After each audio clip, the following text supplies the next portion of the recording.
remember we talked about before, like if you drink and use, let's say you go for 2 years or longer without drinking and using, if you relapse, if you use again, in a very short period of time, that pleasure center is like a balloon, right? That's been blown up once. Once you blow up a balloon the first time, it's easier to blow up the second time. All the neural pathways are still there in the brain, so you drink and phew, in no time at all, the craving, the compulsion, when you try to quit again, you go right back into experiencing post-acute withdrawal. So post-acute withdrawal is the 2-year period that your brain is actually healing from this brain trauma. This is actually brain trauma, okay?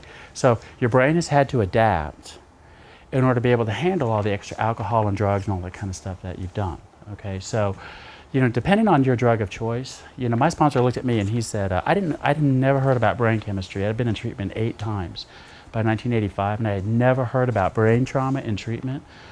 I just went to all these places where it was all 12-step stuff. And I believe in 12 steps. I'm in AA, I've been in there for 27 years, right? It's really necessary for my recovery, but they never told me that what was going on in my brain and why it was so hard, like that first year. I could not get past 1 year being clean. And I always thought I was doing something wrong. Because I just felt, there were periods of time that I felt like I was going crazy. And so one day my sponsor said to me, he goes, "What's going on with you, man? You're squirrely as hell right now." And I said, "I don't know, I think I'm just one of those people, Bill, like they say in AA meetings, that I'm constitutionally incapable of getting this program. There's something wrong with me. I must be brain damaged or something, like what, I don't even know." And he said, "Well, you're just having post-acute withdrawal, I think." And I go, "What the hell's that?" He goes, "How many times have you been in treatment?" I said, 8 times. And I was very fortunate. My sponsor was a priest who was also a recovery therapist, who was a neuropsychologist. Okay, so he understood how the brain actually worked and what was going on with us. He said, "You're not going crazy, you're just having post-acute withdrawal." And I said, "What the hell is that?" He said, "Well, post means after, and acute just means that initial, the initial withdrawal, right? So we start having post-acute withdrawal as soon as you get through the physical withdrawal. Okay, so anywhere from 3 to 30 days. And benzodiazepines, like if you're going to get off Xanax, Valium, you got to gradually get off that stuff, right? Doctors all say, don't just quit that.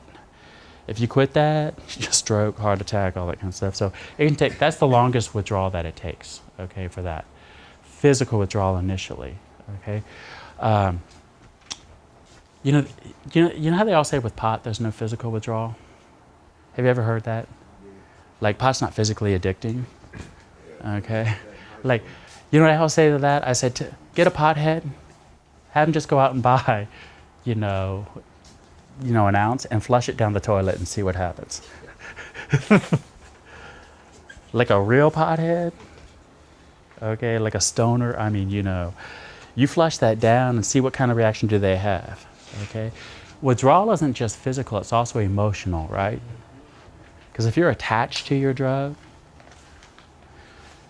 so part of that is also that the emotional withdrawal, that connection that you have with that, the number one question that most people when I start sponsoring them ask me, they go, "What do you do for fun?"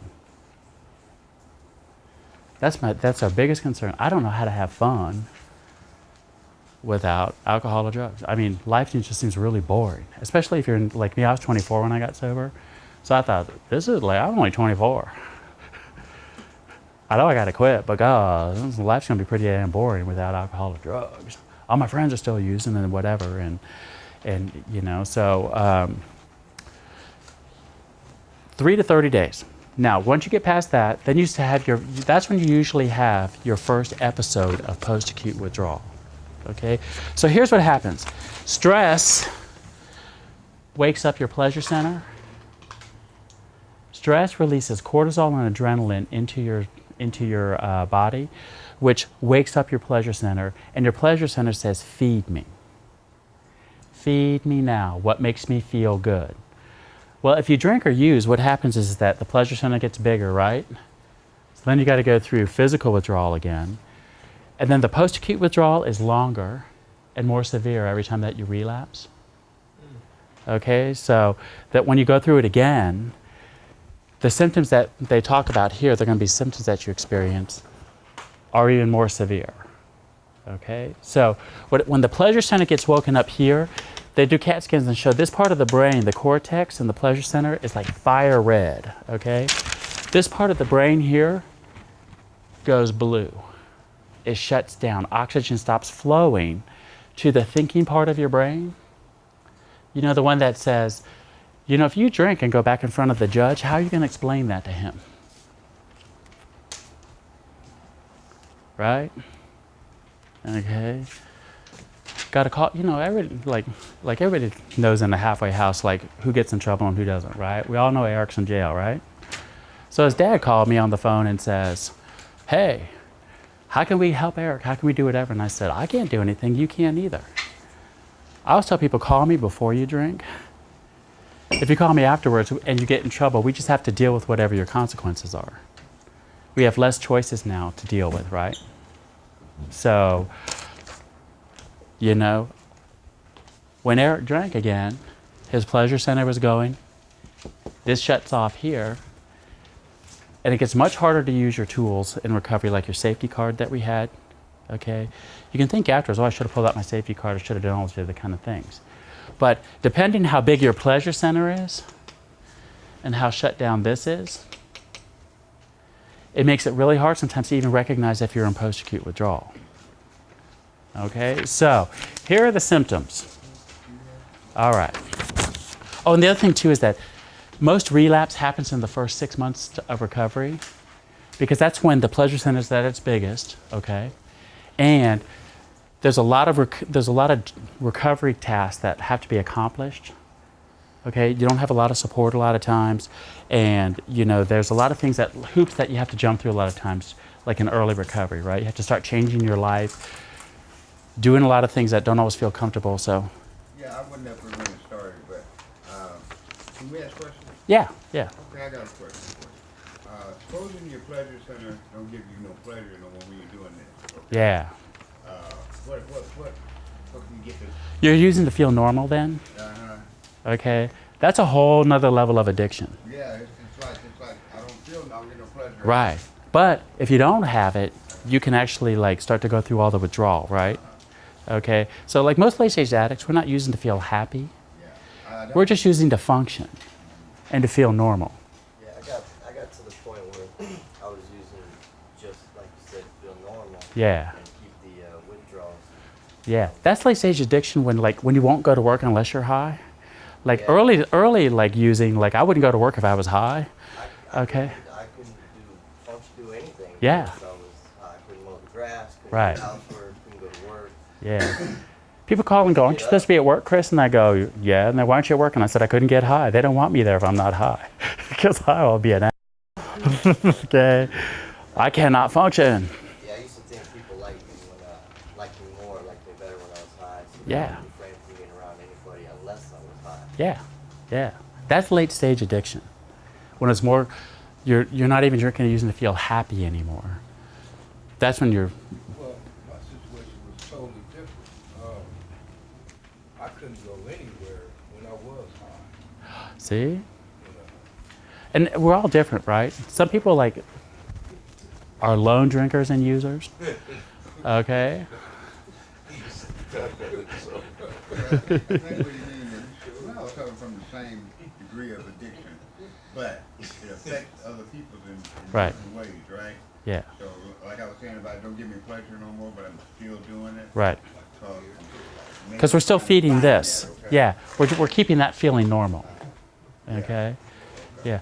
And I know people that like. Some people can smoke pot, and they get happy, right? Other people smoke pot and get paranoid. I never understood that. I'm like, really? I just get tired and hungry I have a quick question for and you. silly. Yeah. Once you have stopped drinking, and you said if you start again, that pleasure center blows back up to where it was. What does it take? I mean, obviously it has to take a certain amount for it to get back to that point. Mm-hmm. A couple of days. Just a couple of days steady drinking. Couple of days of heavy drinking. If you have 5 or 6 beers, it doesn't do that, right? So it still wakes it up, but Right. it doesn't take as long for it to go back. Okay. You have a couple of days, though, boom, it's right back there. Right. Okay, I'm Okay. just curious. Yeah. But, I'll say that's a loaded dice because, you know, like, I don't know about, like, some people can actually, like, they started their drinking and using career being able to control it. And then they wound up getting loss of control later, right? Yeah. I don't understand that. The first time I drank and used, I never had an off switch. I don't get an off switch. I've never even understood that concept. Like, really? Like, you can, I mean, I was that way as a kid, and other people have to work toward that, right? They have to work toward that, not having an off switch, because they start off just drinking and using socially, and then they can cross a line. But I've never even understood an off switch. That's just not my experience. So that's why I thought I wasn't an alcoholic, Yeah. because Yeah. I could turn it off. And Yeah. But if you can work up to, anybody can work up to total loss of control. Bodies just adapt after a while. Okay. Some of us just aren't born without a break. Some of us are born without a break. That was me. You know, like, I did someone that said, do you mind if I have a drink? And I said, I don't know. That all depends. Do you have an off switch? I don't have to worry about you. I got to worry about me. Something I don't quite understand, being an alcoholic and stuff. How can you be a late stage alcoholic so young? So young? Yeah. Yeah, because some of us have, there are two types of people that, there's a type 1 alcoholic or addict and type 2. Type 1 people don't tend to have a family history. When they drink and use the first time, they get like a normal reaction. They get like nausea, they can throw up, they feel awful the next day, they have hangovers and everything like that. They can't drink as much, they have to work up to that, right?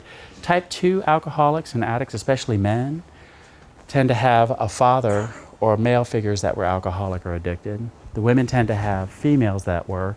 And when we drink and use the first time, we can drink and use more than other people. We love the effect. We love it. My sister is not an alcoholic, and she says, you mean you skip lunch and dinner to get drunk faster later? And I go, yeah, I'm just an economical drinker. That is my goal, to get out of control. I mean, to like get as screwed up as I can, right?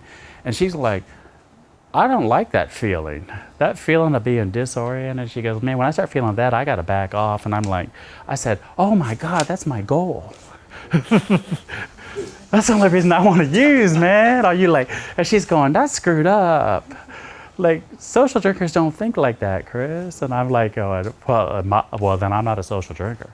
I said, the people in my world all drink like that. And that was that's a type 2 person. Okay, we have that genetic predisposition. We don't have to work that hard to get addicted. And I always thought that was a really cool thing, you know, like I'm tough, I can drink more than you and whatever. And this woman in recovery told me once, you know, Chris, some people are born without the ability to feel pain. That is not a good thing, because they die younger because they don't get treatment when they're sick. They wind up crippled because they walk around on broken feet and, you know, whatever, and or they need surgery or to fix something and they don't get it, and they wind up disabled. And they don't, you know, so later in life they suffer a lot more. That way they're just incapacitated more, they die younger. And she said, you know, being able to drink yourself under the table and not feel it is not an asset. And I thought, I thought it was. I thought, get up, go the next day. Like, and I look at all my friends that have hangovers and I go, you're p***s. Come on, y'all are wimps. Let's just get on with it, right? Okay, that's a type 2 person. Okay, I never had to work at it. I was like, yeah, I am off and running, okay? All right, so we periodically get these. It tends to get, for the first 2 years, like it tends to go in cycles, like every 3 months. Even if you're not having stress, you can start, like they've done all this research that shows like there are 3-month cycles where people just start to feel this a little bit more. But if you're also dealing with a lot of stress, like my post-acute withdrawal always got triggered every time I had to go see my PO. Because I don't, anybody ever like gone to a PO and been arrested at the PO's office right there and had to go to jail right there? Okay, like I didn't know they could do that. Also, I thought you had to go back in front of the judge first. So like I dropped dirty once and they were like, okay, we're taking you right over. And I go, wait, don't I get to go in front of the judge first? And I'd never had that experience before. And so after that, every time I went to the PO's office, I was like sweating, right? I'd be like, oh, I don't even like driving past that building on Superior, whatever it is, you know what I mean, still to the day.